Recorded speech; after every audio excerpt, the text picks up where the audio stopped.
I'm Tony Russo, and this is, in case you missed it, from Kates-Boylston, funeral news of the week ending April 26th, 2024. Two federal policies came out this week that are affecting funeral service. The first, with the least effect, is the end of the non-compete clause. A non-compete clause would keep someone from moving from one funeral home to another. For example, it's been completely removed and all non-competes voided. It hasn't been affecting a lot of funeral homes. For the most part, people saw this coming, and when it comes to funeral homes, the real interest is in the non-solicitation, which will keep one funeral director from, for example, soliciting pre-need from one funeral home to a new funeral home. But the other one is a bigger deal. The other one, and this really will affect funeral service, is the ruling by the Department of Labor that says all salaried employees must make at least $43,888 effective July 1st, and that they must be raised to $58,656 by the end of the year, beginning on January 1st, 2025. This is up from $35,568, which has been the amount for quite some time.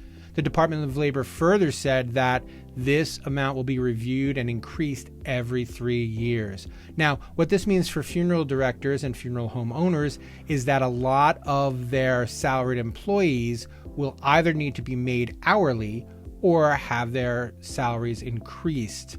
In Funeral Service Insider, we have lots of coverage on different ways to handle this. But the quick, upshot is if you have salaried funeral directors that are just hanging around, make sure that you send them home. The idea of making sure that funeral directors get a good life-work balance is another rising issue, and this might solve it. If you have someone and you put them on salary, you have to have them there. If you're paying someone hourly, send them home and let them get more time with their family, and then you won't have to pay the overtime and just have them sitting around there in case the phone rings. Plenty more coverage on that in Funeral Service Insider this week. From time to time, we see profiles out in commercial media about young funeral directors, and there are always interesting stories and deep dives into what makes a person want to become a first-generation funeral director.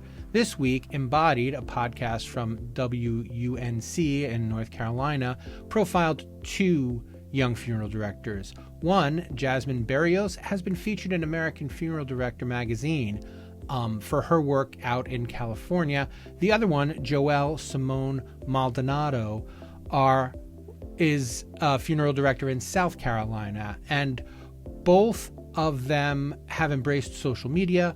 Both of them are transitional funeral directors. They are showing they have the respect and the traditions of the past, but they've embraced some of the new technologies, some of the new ways of being, and they're excited to be funeral directors for maybe different reasons than people were excited to be funeral directors before.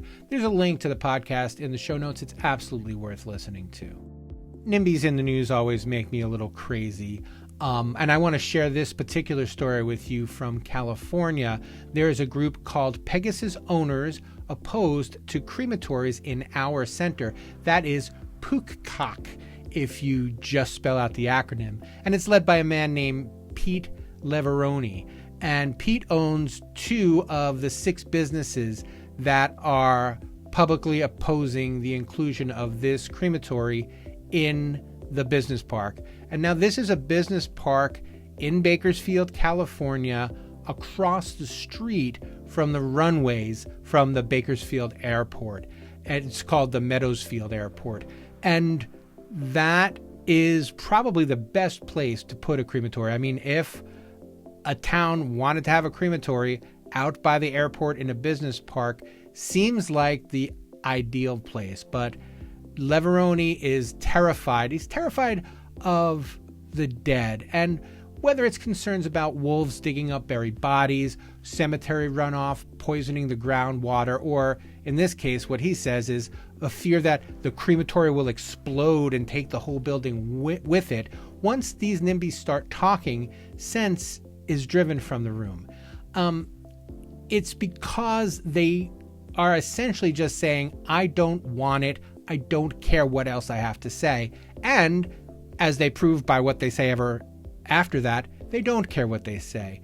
Fortunately, it looks like after 2 years, this place will be allowed to be opened, and they've met all of the other requirements. And California is known traditionally for having pretty stringent crematory requirements and EPA rulings. So the fact that they're meeting all of the standards for the EPA and for California, and they're out by the airport away from everybody except this poor Mr. Leveroni, bodes well for them. And we wish them all the best luck. If anything bad happens, we'll report on it here. Otherwise, we'll go ahead and assume that they get open in the next 6 months or so.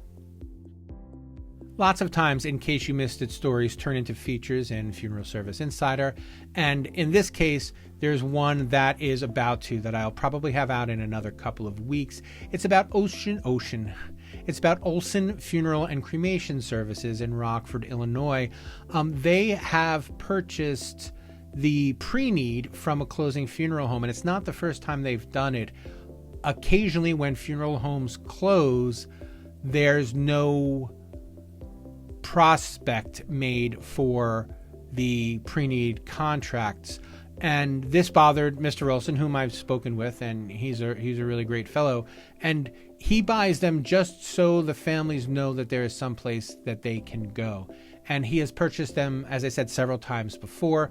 We'll have a longer feature on that in an upcoming FSI. But in the show notes, there's going to be a link to a Wall Street Journal article, actually a Wall Street Journal podcast, where they said that funeral homes, that people shouldn't buy pre-need from funeral homes because funeral homes can't be trusted to live up to their pre-need obligations. It was really kind of a hit piece. I spoke about it last time. This is, I guess, a counter to that, or a balance to that. And I said, we'll have more on that next time. Finally, anybody can sue for anything, but there are some ways that you can and should protect yourself against claims that there was poor judgment on a funeral director's part in the case of a dispute between families. This week, there was a report of the Jay Klausman is the funeral director, and Dinadot Klausman Funeral Home in Lenox, South Dakota, were accused of not following the family's wishes. The daughter, who may have been estranged, was upset that the stepchildren were allowed to plan the funeral and allowed to effect the disposition, and that she was not. Fortunately for the funeral home, they were following what was in the will. She's contesting that state law would override the will, and if that's the case, we will definitely follow up on that. So we'll keep an eye on this case. But for right now, I want to just kind of direct you to the story by Frank B. Rosenecker in the upcoming American Funeral Director, because he talks about a very similar situation and how the funeral director is better off to let the siblings hash it out for themselves, and stepping into the middle of it is only a good way to get yourself in trouble. In the example that Rosenecker uses in American Funeral Director, there are a brother and a sister who sue one another like 3 or 4 times over the course of one disposition over how it's going to go. The funeral director, as long as you know the law, follow the law. If you're unsure of the law, check with your lawyer, but make sure that everything that you do, I don't have to tell you this, but I've already started, everything that you do should have the accompanying signatures, and the signatures should be of the people who are allowed to do the signing. We've got some great resources on both American Funeral Director and in FSI from past presentations and past webinars of people who have presented on exactly this. What are the best ways to protect yourself in all of these situations? You can find all of those things at Kates-Boylston.com. And thank you for sticking around with me, and please subscribe, and we will catch you next time.